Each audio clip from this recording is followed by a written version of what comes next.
ধন্যবাদ জানাই এবং যে টপিকটা সিলেক্ট করা হয়েছে সাবজেক্ট রোহিঙ্গা সংকট ও আঞ্চলিক নিরাপত্তা বাংলাদেশের প্রাসঙ্গিক বিবেচনাসমূহ। এই কিছুদিন আগ পর্যন্ত কিন্তু আমরা যখনই সেমিনার সিম্পোজিয়ামে যেতাম তখন শব্দটা থাকতো রোহিঙ্গা প্রত্যাবাসন এবং তার সাথে অন্যান্য বিষয়াবলী। আমি খুব খুশি হয়েছি যে শব্দটা এখন আর প্রত্যাবাসনের দিকে নাই, যে সংকট, এটা যে একটা অনেক বড় সংকট এবং জটিল সংকট, এইটাকে যারা আয়োজক তারা হয়তো বা উপস্থাপন করার চেষ্টা করছেন।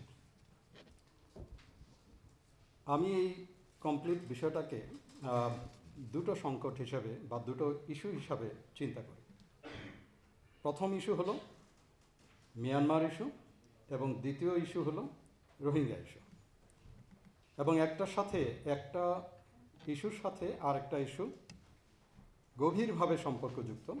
এবং মিয়ানমার ইস্যু সম্পর্কে যদি আমরা বিস্তারিত আলোচনা না করি, মূল্যায়ন না করি, হয়তোবা রোহিঙ্গা ইস্যুর সমাধান বের করা উইল বি লিটল ডিফিকাল্ট।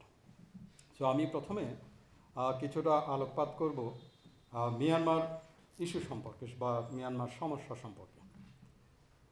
মিয়ানমারকে সবসময় বলা হয় যে মোজাইক অফ ইস্যুস, অর্থাৎ মিয়ানমারের ভেতরে অভ্যন্তরীণভাবে এত বেশি সমস্যা, বিভিন্ন জাতিগত সমস্যা, অর্থনৈতিক সমস্যা, সামরিকীকরণের সমস্যা সমস্ত দেশ জুড়ে।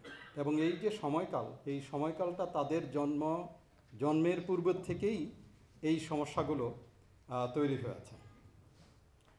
এবং সে কারণেই মিয়ানমার কখনোই একটা স্টেবল কান্ট্রি, মানে স্থিতিশীল কোনো দেশ হয়নি। আপনারা সবাই জানেন যে মিয়ানমারের ভেতরে প্রায় 137টার বেশি জাতিগোষ্ঠী রয়েছে, এবং এই 137টা জাতিগোষ্ঠীর প্রত্যেকেই নিজ নিজ যে চাহিদা, নিজ নিজ যে অধিকার আদায়, এই অধিকার আদায়ের চেষ্টা শুরু থেকেই করে গিয়েছেন। বর্তমান যিনি অং সান সুচি আছেন, ওনার পিতা অং সান, উনি একবার ক্ষুদ্র একটা উদ্যোগ নিয়েছিলেন 12ই ফেব্রুয়ারি 1947 সালে, যেটাকে আমরা জানি পানলং এগ্রিমেন্ট হিসেবে। সেই সময় ক্ষুদ্র কয়েকটি জাতিগোষ্ঠী মিলে এই পুরো মিয়ানমারের যে সমস্যাটা, অর্থাৎ তাদের যে ইউনিটি, এই ইউনিটিটাকে সামনে আনার চেষ্টা করেছিলেন। কিন্তু ওনার অ্যাসাসিনেশনের পরে এই সমস্যাটার সমাধান আর হয়নি। ফলে কি হলো? ফলে যে জাতিগোষ্ঠী 137টি বা ততোধিক যে জাতিগোষ্ঠী আছে, তাদেরকে কখনোই মিয়ানমারের নাগরিক হিসাবে কখনো দেখা হয়নি। তাদেরকে দেখা হয়েছে through the lens of ethnic identity. That's the problem of Myanmar from the very beginning. এইটা আরও চাউর হয় 1962-তে, যখন নেউইন এই ক্ষমতা দখল করেন। নেউইন ক্ষমতা দখল করার পরে তখন কয়েকটা বিষয় সামনে চলে এসেছে। যে প্রথম বিষয় হলো যে কিভাবে এই দেশটাকে, মিয়ানমারকে শাসন করা যায়। এবং শাসনের প্রথম টেকনিক যেটা ব্রিটিশরাও করেছিল, ডিভাইড অ্যান্ড রুল। এই ডিভাইড অ্যান্ড রুল তারা প্রত্যেকটা রাজ্যে একই রকমভাবে করেছে, যেটা আরাকানেও করেছে রোহিঙ্গা ভার্সাস রাখাইন এর মাধ্যমে। তারা 2 নম্বর যেটা কাজ করেছে সেটা হলো সামরিকীকরণ। প্রত্যেকটা সেক্টরে, গভর্নমেন্ট থেকে শুরু করে প্রাইভেট সেক্টরের প্রত্যেকটা জায়গায় তারা এই সামরিকীকরণটা তৈরি করেছে। একটা ডক্ট্রিন তারা দিয়েছে, সেটাকে বলে মা বাথা ডক্ট্রিন। এই মা বাথা ডক্ট্রিনটা কি? মা বাথা ডক্ট্রিন হলো উগ্র বৌদ্ধিস্ট এক ধরনের সংগঠন, যার প্রধান যে ছিলেন ইউথারন। তার ইভেন টাইম ম্যাগাজিনের প্রথম তার ছবিও বেরিয়ে এসেছিল। সো এই মাবাথা যে ডক্ট্রিন তারা দিয়েছিলেন, এই মাবাথা ডক্ট্রিনের মাধ্যমে তারা যেটা চেয়েছিলেন যে মঙ্ক যারা আছেন বার্মার ভেতরে, এই মঙ্কদের মাধ্যমে মিয়ানমারের যারা সাধারণ জনগোষ্ঠী আছে তাদের সমর্থন আদায় করা।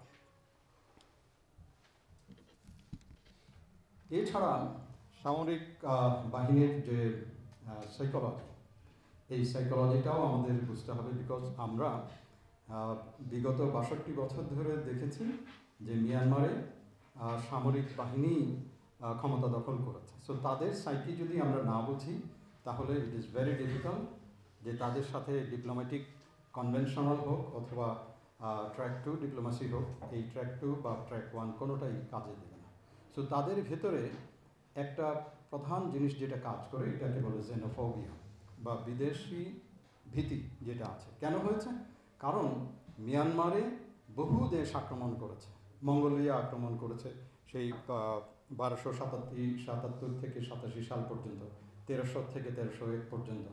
চীন 4 বার আক্রমণ করেছে, থাইল্যান্ড আক্রমণ করেছে, England Anglo Burmese war, first Anglo Burmese war 1824 সালে করেছে, সেকেন্ড অ্যাংলো বার্মিজ ওয়ার 1882 সালে করেছে, থার্ড অ্যাংলো বার্মিজ ওয়ার 1885 সালে করেছে। আবার যখন জাপান দখল করলো সেকেন্ড ওয়ার্ল্ড ওয়ারের সময় 42 থেকে 1942 থেকে 45, তার কাউন্টার অফেন্সিভ হিসেবে আবার এগেন ব্রিটিশ আক্রমণ করেছে 45 সালে। অর্থাৎ তারা এই সেন্ট্রাল যে বার্মা যে দেশটা, এই দেশটা বিভিন্ন দেশের আক্রমণে অনেকবার হয়েছে দেখি তাদের ভিতরে এক ধরনের জেনোফোবিক আইডিয়া বা জেনোফোবিক হিস্টেরিয়া তাদের ভিতরে তৈরি হয়েছে।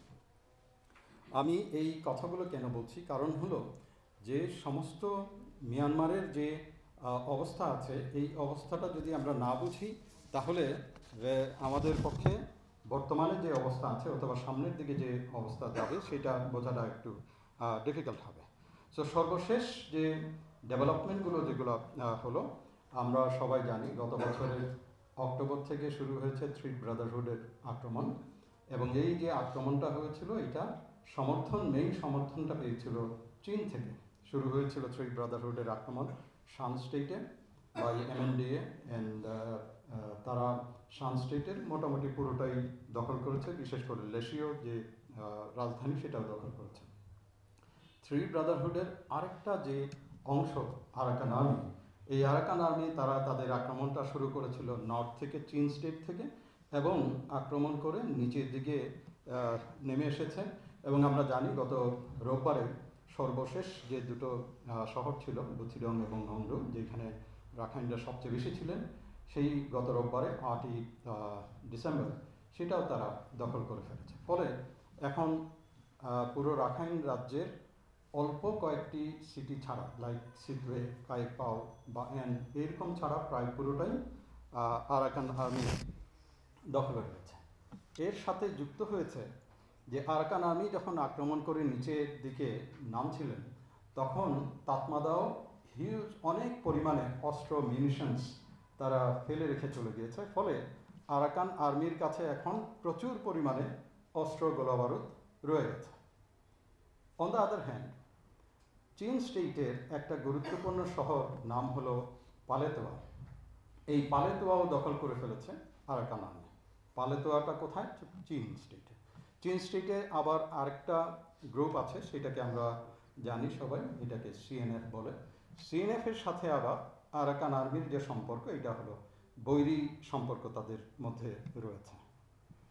CNF-এর সাথে আবার বাংলাদেশের যদি সম্পর্ক আমরা দেখতে যাই, সেখানে বান্দরবনের একটা গোষ্ঠী আমরা জানি সবাই, বোম জাতিগোষ্ঠী। এই বোম জাতিগোষ্ঠীর সাথে আবার CNF-এর সম্পর্ক আছে। আরাকান আর্মির সাথে আবার আমাদের পার্বত্য চট্টগ্রামে যে সকল সন্ত্রাসী গ্রুপ, যে SSC PDF, সেখান থেকেও আবার কিছু যে আরাকান আর্মির সাথে কাঁধে কাঁধ মিলিয়ে যুদ্ধ করেছে। অন দ্য আদার হ্যান্ড, যেটা আলতাফ কবির ভাই উনিও বললেন, যে আরাকানের কিছু কিছু সংগঠন আবার আরাকান আর্মির বিরুদ্ধে তারা যুদ্ধ করেছে, বিশেষ করে মংডু এবং বুথিডং। ফলে আরাকান আর্মির অ্যাটিটিউড টুয়ার্ডস রোহিঙ্গা বা আরাকান আর্মির attitude towards Bangladesh is complex. Bangladesh কি করলো? বাংলাদেশ যখন আরাকান আর্মি তাতমাদাওয়ার সাথে যখন যুদ্ধ করছিল, তখন বাংলাদেশে বিজেপি অর্থাৎ বর্ডার গার্ড পুলিশ এবং তাতমাদাও পালিয়ে এসেছিল বাংলাদেশ আমাদের প্রিভিয়াস রেজিম তাদেরকে আশ্রয় দিয়েছে এবং আশ্রয় দিয়ে আবার তাতমাদাওয়ার কাছে আমরা হ্যান্ডওভার করেছি। এই যে আমরা তাদেরকে তাতমাদাওয়ার কাছে হ্যান্ডওভার করলাম, they are going to fight against Arakan Army. তাহলে আরাকান আর্মির সাথে বাংলাদেশের যে কেমিস্ট্রি, যে ডিনামিক্স, এই ডিনামিক্স পজিটিভ হলো না নেগেটিভ হলো তাও এখন বিবেচনার বিষয় রয়েছে।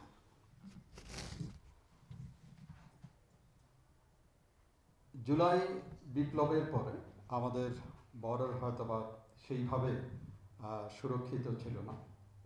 আনঅফিসিয়ালি যেটা জেনেছি, মোর দেন 50,000 রোহিঙ্গা বাংলাদেশে আবার প্রবেশ করেছে। আমি লেটেস্ট যে ডেভেলপমেন্টগুলো সেগুলো খুব সংক্ষিপ্তভাবে বললাম। আমাদের যেটা আরও চিন্তার বিষয় সেটা হলো মিয়ানমারের নার্কো টেররিজম। আমরা সবাই জানি যে পৃথিবীর সবচেয়ে বেশি হিরোইন উৎপাদন হতো আফগানিস্তানে, এবং তালেবান আসার পরে 2022 সালের পরের থেকে এই উৎপাদনটা জিরো হয়ে গিয়েছে। এখন মিয়ানমার নার্কোটিক্স অর্থাৎ স্পেশালি হিরোইন উৎপাদনে পৃথিবীর 1 নম্বর দেশ। অন দ্য আদার হ্যান্ড তাদের যে দারিদ্র্যপীড়িতা এবং বিশেষ করে যারা ইএওস যারা আছেন, বিচ্ছিন্নতাবাদী যারা আছেন, যুদ্ধ করছেন তাতমাদাওয়ার এগেনস্টে, তাদের যে অর্থের উৎস, এইটার প্রধান উৎসই হলো এই মাদক ড্রাগ। এবং এই ড্রাগের মাধ্যমে তারা সবচেয়ে বেশি অর্থ খুব অল্প সময়ে তারা পাচ্ছেন বলেই ড্রাগ উৎপাদন মিয়ানমারে ভয়ানকভাবে বেড়ে গিয়েছে। অন দ্য আদার হ্যান্ড আরেকটা উৎকণ্ঠার বিষয় যেটা আমরা শুনি মাঝে মধ্যে, যে তাতমাদাওয়ের অনেক টপ ব্রাস তারাও এই মাদক ব্যবসার সাথে সম্পৃক্ত। আমরা যদি আমাদের যুব সমাজকে, বাংলাদেশের যুব সমাজকে বাঁচিয়ে রাখতে চাই, তাহলে যে নার্কো টেররিজমের যে প্রভাব যেটা আসবেই, এইটাকে বন্ধ করা ভেরি ভেরি টাফ। সেই প্রভাব বিস্তারের এগেনস্টে আমাদের প্রয়োজনীয় কাজ করতে হবে। আমি হয়তো বা একটু কথা বেশি বলে ফেলছি। আমি কয়েকটা বিষয় বলতে চাই জিও স্ট্র্যাটেজিক রিয়েলিটি সম্পর্কে। খুব সংক্ষেপে বলবো যে আপনারা জানেন চায়না, চীনের যে ইন্টারেস্ট ইন মিয়ানমার, তার যে ভূ রাজনৈতিক, অর্থনৈতিক, নিরাপত্তা, কৌশলগত এই সকল ইন্টারেস্টের কারণে তারা বিআরআই করেছে, চীন মিয়ানমার ইকোনমিক করিডোর করেছে, বিশাল বিনিয়োগ করেছে এফডিআই।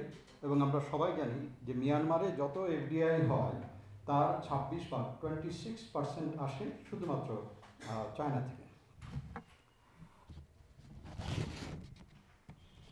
মিয়ানমার এবং যারা এথনিক আর্মড গ্রুপ আছে তাদের মধ্যে যে সম্পর্ক আছে, এই সম্পর্কগুলো নির্ভর করে যে চীন কিভাবে তার নিজ ঘরে তার ইন্টারেস্টটা নেবে। ফলে এই নীতিটা কিছু কিছু সময়ে পরিবর্তন হয়। যেমন গত বছর অক্টোবরে তারা 3 ব্রাদারহুডকে সাপোর্ট দিয়েছিল, এখন সেই সাপোর্টটা আস্তে আস্তে পরিবর্তিত হয়ে যাচ্ছে।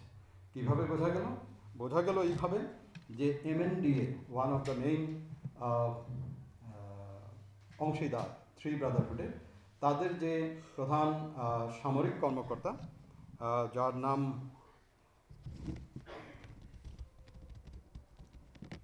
পেং ডিউকজান, তাকেই কুনমিংয়ে গৃহবন্দী করা হয়েছে। অন দ্য আদার হ্যান্ড চীনের প্রধানমন্ত্রী আবার দেখা করেছেন তাতমাদাওয়ের প্রধানের সাথে। কেন?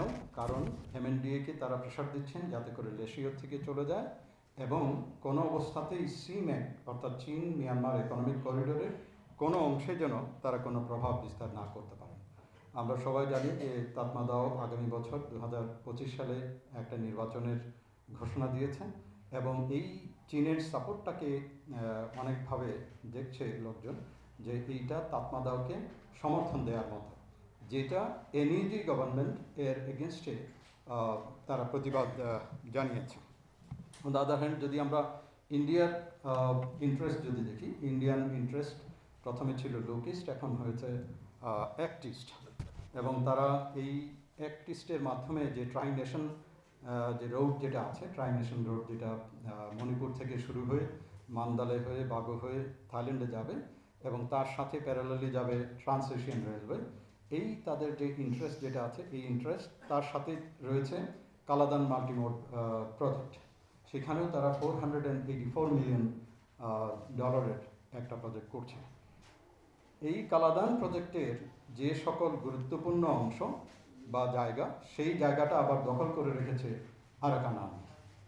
আরাকান আর্মির সাথে ভারতের কি সম্পর্ক? 1991 থেকে তারা আরাকান আর্মির সাথে ভালো সম্পর্ক তৈরি করে রেখেছিল, কিন্তু 1998-এ অপারেশন লিচের মাধ্যমে তারা যেটা করলো, আরাকান আর্মির যিনি কমান্ডার ছিলেন তাকে আন্দামান দ্বীপপুঞ্জের পাশে নিয়ে তারা হত্যা করেছে। ফলে আরাকান আর্মির সাথে যে সম্পর্ক ভারতের কখনোই ভালো ছিল না। 2019 সালে তারা সার্জিক্যাল অপারেশন করেছে আরাকান আর্মির এগেনস্টে তাতমাদাবের সাথে। কিন্তু পরিবর্তিত পরিস্থিতিতে আরাকান আর্মির সাথেও কিন্তু এখন ভারত বসছে পরিবর্তিত যে পরিস্থিতি এবং বাস্তবতাকে বিবেচনা করে। এই কথাগুলো কেন বললাম? কারণ হলো, জটিল যে একটা সমীকরণ আছে বিভিন্ন সেক্টরের, সিকিউরিটি হোক, জিও স্ট্র্যাটেজিক হোক, অন্যান্য সকল সেক্টরে, এই সকল বাস্তবতাগুলোকে আমাদের মাথায় নিতে হবে in order to address the Rohingya issue. এখন যদি আসি রোহিঙ্গা ইস্যু, আমার সাথে 2-3 দিন আগেই কথা হচ্ছিল জেভিয়ারের, খুব সুন্দর একটা উদাহরণ দিয়েছে, আমি আবার আপনাদের সাথে শেয়ার করতে চাই। রোহিঙ্গা ইস্যুটাকে উনি বর্ণনা করছেন দুটো পাশাপাশি প্রতিবেশী বাড়ির মধ্যে এক বাড়ির বাউন্ডারির পাশে একজন গাছ লাগিয়েছেন, সেই গাছটা হেলে পাশের বাড়ির উপরে গিয়েছে। এই পাশের বাড়ির উপরে যাওয়ার পরে তখন গাছ থেকে যে ডালপালা পড়ছে, পাতা পড়ছে, এরকম বিভিন্ন ধরনের সমস্যা তৈরি হচ্ছে। যে বাড়িতে এই সমস্যাটা তৈরি হচ্ছে, সেই বাড়ির লোকজন যদি গাছের ডালগুলো যদি কেটে দেন, তাহলে কি সেই সমস্যার সমাধান পার্মানেন্টলি সলিউশন হবে? কখনোই হবে না। আমাদেরকে যেতে হবে রুটে, অর্থাৎ গাছের শেকড় যেখানে আছে, যেখান থেকে গাছটা হেলান দিয়েছে, সেই জায়গাতে যেতে হবে এবং সেটা কি করতে হবে? আবার গাছটাকে সোজা করতে হবে। এটা যদি না করা যায়, তাহলে রোহিঙ্গা ইস্যু যেরকম পাশের দেশের সমস্যা আমার বাড়ির উপর এসেছে, আমি আমার বাড়িতে রেখেই সমস্যার সমাধান করতে চাই, এটা কখনো সম্ভব হবে না। ভেরি গুড এক্সাম্পল, আমার খুব পছন্দ হয়েছে, তাই আপনাদের সাথে শেয়ার করলাম। বাস্তবতা হলো 2017 সাল থেকে শুরু করে, যদিও এর আগে অনেকবার এসেছিল, 2012 সালেও এসেছিল, 17 সাল থেকে শুরু করে এখন পর্যন্ত পুনর্বাসন হয়নি। আমরা রোহিঙ্গার কোনো বাস্তব ভিত্তিক অথবা খুব শক্তিশালী কোনো প্ল্যাটফর্ম দেখিনি। প্ল্যাটফর্ম তৈরি হয়নি। প্ল্যাটফর্ম তৈরি করতে দেয়া হয়নি, নাকি আমরা সেইভাবে ওই তাদের প্রতি দৃষ্টিগোচর করিনি যে যার সমস্যা তাকে শক্তিশালী করতে হবে যাতে করে সে তার সমস্যার সকল জায়গাতে বলতে পারে। এটা হলো বাস্তবতা। রোহিঙ্গাদের মধ্যে শিক্ষিত লোকের যেমন অভাব আছে, অন দ্য আদার হ্যান্ড এটাও আছে যে রোহিঙ্গারা যখন আরাকানে ছিল, সেই সময় যাদের যে সামাজিক নেতারা গ্রামে, শহরে এবং বিভিন্ন জায়গাতে কাজ করতেন, এখন তারা কিন্তু সাইলেন্ট। এখন তাদের সেইভাবে সক্রিয় ভূমিকা পালন করতে দেখা যায়নি। মনে রাখতে হবে, রোহিঙ্গারা যারা বাংলাদেশে এসেছেন, এখন আছেন, এরা অনেক হতাশাগ্রস্ত একটা জাতি, অনেক দুঃখ দুর্দশা নিয়ে এসেছেন এবং তাদের সামনে যে ভবিষ্যৎ তারা দেখতে পাচ্ছেন, সেটাও কিন্তু হতাশাজনক। সো তাদের এইরকম একটা হতাশাজনক জাতির থেকে আমরা খুব ডিসিপ্লিনড একটা লাইফ এক্সপেক্ট করতে পারি, এটাও বোধহয় খুব সমীচীন হবে বলে মনে হয় না। বাংলাদেশ কি করেছে? বাংলাদেশ বিভিন্ন প্রকারের উদ্যোগ নিয়েছে, যে 1.2 মিলিয়ন থেকে আরও বেশি সংখ্যক রোহিঙ্গা যারা আছে, অনেক ধরনের প্রভাব, বিরূপ প্রভাবের মধ্যেও তারা বাংলাদেশ রোহিঙ্গাদেরকে ম্যানেজ করেছে। এইটাকে আন্তর্জাতিকীকরণ, যেটা এই আন্তর্জাতিকীকরণের চেষ্টা বাংলাদেশ করেছে। বাংলাদেশ প্রচলিত যে কূটনীতি, অর্থাৎ কনভেনশনাল ডিপ্লোমেসি, যেটা অনলি কনভেনশনাল ডিপ্লোমেসিটাই আমরা চালিয়ে গিয়েছি। আমরা আইসিসি এবং আইসিজেতে যে সহায়তার প্রয়োজন ছিল, সেই সহায়তা দিয়েছি। এছাড়া আমাদের যারা স্থানীয় জনগণ আছে তারাও দিয়েছেন, যারা এরকম আজকের মতো সেমিনার, সিম্পোজিয়াম, একাডেমিশিয়ান যারা আছে তারাও বিভিন্ন ধরনের কথা বলেছেন।